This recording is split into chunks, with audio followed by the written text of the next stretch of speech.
Perikatan Nasional PAS sekarang ni dah semakin sendu dah. Walaupun depan walaun disebut, oh kami akan berjaya untuk mentadbir negeri Pahang, mentadbir Malaysia, rakyat bersama kami. Tetapi kenyataannya tidak begitu.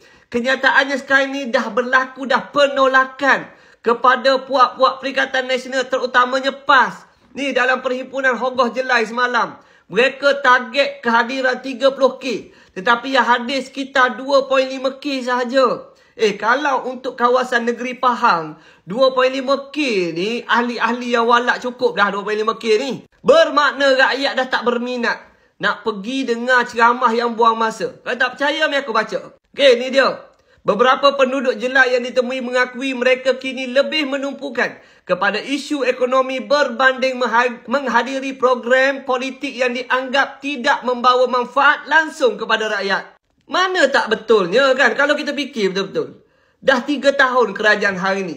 Dah 4 kali pembentangan belanjawan. Tetapi mereka gagal sediakan belanjawan alternatif. Itu satu bab. Dan yang kedua, dalam 3 tahun mereka jadi pembangkang, aku nak tanya apa yang mereka buat untuk rakyat. Selain daripada dalam parlimen duk sebut perkara-perkara yang tidak berkepentingan kepada rakyat. Kalau kita tengok MP Zawawi, tak habis-habis cerita pasal peruntukan. Walaupun sebelum ni dia dah sebut.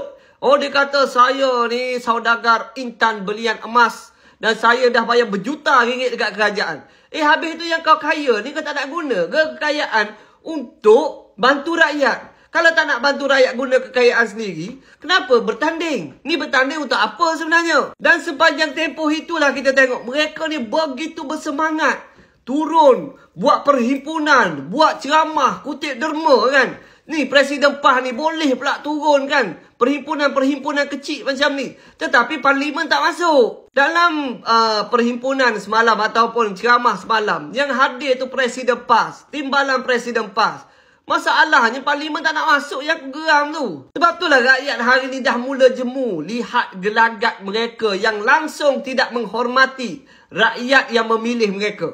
Hari ni rakyat dah mula buka mata dan mula melihat macam mana perangai PAS yang sebenar. Cukuplah memberi peluang kepada wakil rakyat yang langsung tidak berkhidmat kepada kalian. Ubahlah kali ni supaya kita boleh ubah landscape politik tanah air yang mana tidak memberikan laluan kepada orang yang tak nak berkhidmat kepada kita. 24 jam hanya berpolitik. Assalamualaikum. Ciao.